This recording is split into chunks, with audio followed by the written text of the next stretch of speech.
Welcome back to Nugget Garage. It's been another busy-ish sort of week. Here's the old stuff with the ball tyres. Had this single cam Falcon in. Made like 623 horsepower. It's a C4, it's a Link G4. That Saurus tuned. Still haven't touched Will's Falcon. In fact, I haven't seen Will. Call me. I don't know where you are. And today I had a couple of barras on the dyno, one being an XC Ute, little ratty looking thing that makes the 1030 or something, and the Bedford. They've actually, last time we had it here, we had a 60mm E-gate on it and we were having trouble keeping the gate shut. At least that's what we thought the problem was. Wouldn't make more than 38 pound and about 1230 horsepower. Turbo Smart wanted them to try a straight gate. The idea being the valve, the way that the valve works in the straight gate, should require less current to keep it shut, because obviously the exhaust airflow is also helping to try and shut the valve as much as it is to try and open it, kind of like a throttle body. Unfortunately, where we got to 32 pounds of boost and the wastegate position still changes. I can't hear it though, which is really blowing my mind. When the gate's open on this thing, you can hear it. It's deafening. So I don't want to totally rule out a compressor side leak yet. So tomorrow morning we're going to cap off the wastegate completely. Just make sure it can actually make, more than 38 pounds of boost without a gate. And if it doesn't, then we know that the problem is elsewhere. Anyway, we did that QDRC meet. Good stuff happened and things, so I'll cut to a video and talk to you after that.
then? Sussing some things out. Oh yeah? Can you drink that? Yep, this is caramel latte. Yum. I love caramel. It's like caramel swirl. You know, if you don't put any back in, it won't come out. Yeah, it's simple. Yeah. Drain it all out. We can be done with it. Lights on, and it was like, because I saw him go past. That ain't going anywhere. I was like driving, and I saw him. He's like following. Look at these two fucking knobs.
$7.93. Fuck yeah. It shut off pretty early in the pass. That's fucking awesome.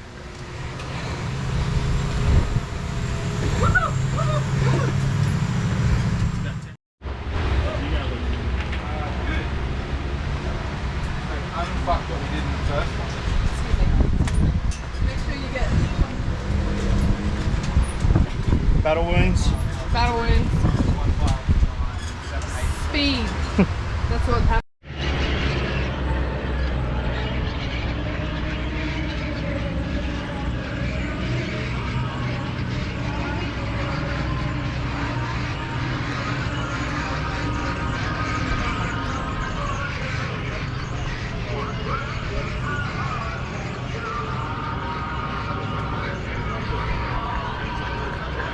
He goes, oh, I'll bring it to you.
Or as you can see there, the Corolla actually went to the 7s, which was pretty exciting.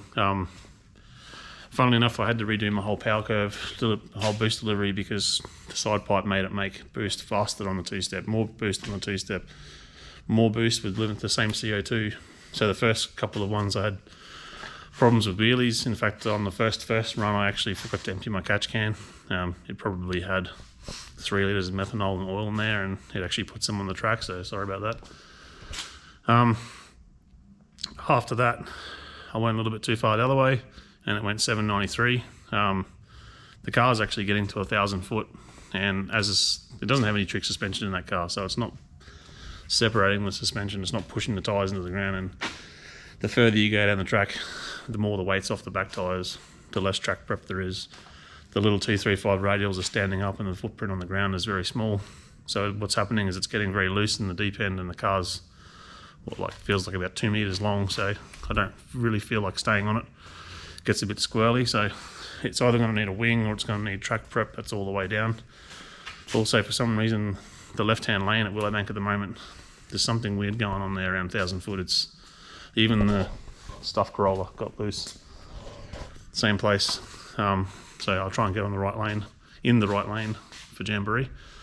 Looking at the data, it's probably not got a heap more in it, but if you just drove it through the finish line, it'd be at least 4 mile an hour up. So I think it'd probably go 780, 779. And then it went a 506 in the 8th at 141. I reckon I can tweak that a little bit more. I reckon we can get into the 4s at Jamboree in the 8th. I'm actually having to get the car to leave, pull the boost out so that it gets the front wheels on the ground, then ramp it back in. So now I've figured out that curve. I'm just going to move it little bits and take hundredths of a time off it and see if we can get it to go into the 4s, which means theoretically you could probably run a 760 in the quarter. Anyway, so end of next week's actually the Brisbane Jamboree. It's like a 3-day event at Willowbank Raceway. I'll try and do some video in the meantime. We've got the engine back in the bike car. We may get some work done on that, and I'll get a video of that to you for next week. Or if I miss it, we'll get Jamboree. I'm actually going to make an effort this time and get some footage, more so than we got on the weekend. All right, I might see you then, or I'll see you after that.